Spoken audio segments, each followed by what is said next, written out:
Pour tous les chrétiens, le cœur de Jérusalem est la basilique du Saint-Sépulcre, construite sur le calvaire et le tombeau du Christ, le mémorial des derniers événements de la vie terrestre du Dieu qui s'est fait homme pour notre salut, est mort le 3e jour et est ressuscité, selon les Écritures.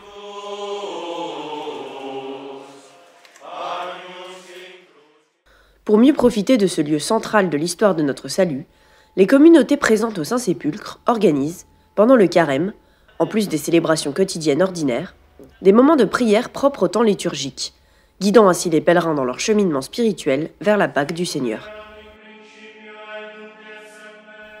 Cette année encore, le premier samedi de carême a été célébré par l'entrée traditionnelle dans la basilique du patriarche de Jérusalem des Latins, le cardinal Pierbattista Pizzaballa.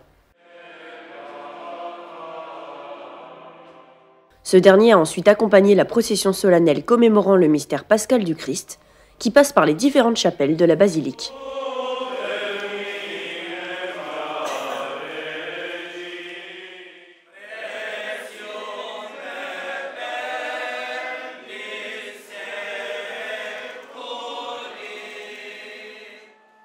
Le soir, les portes du Saint-Sépulcre ont été ouvertes pour la célébration de la veillée, présidée par le frère Francesco Patone, custode de Terre Sainte, et au cours de laquelle ont été récités les psaumes de l'office des lectures.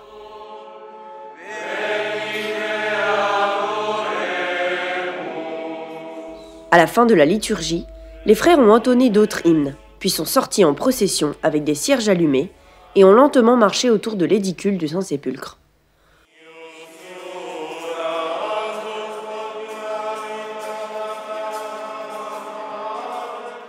Seul le custode est entré dans le sanctuaire pour prier devant le tombeau vide.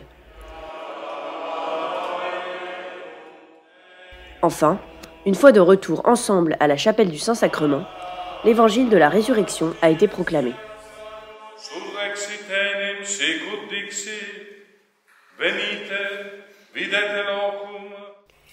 Au cours de la journée, malgré la situation en Terre Sainte, quelques pèlerins et visiteurs se sont rendus dans la basilique et ont pu exprimer leur dévotion et leur amour pour ce lieu. Les lieux saints du Christ à Jérusalem sont définis par les pères de l'Église comme le nombril de la terre. Ils sont, par excellence, les sources où l'homme puise le salut et la vie. Les lieux saints sont liés et inséparables, tout comme le mystère pascal de la mort et de la résurrection de Jésus-Christ, qui s'est accompli ici et s'accomplit sans cesse.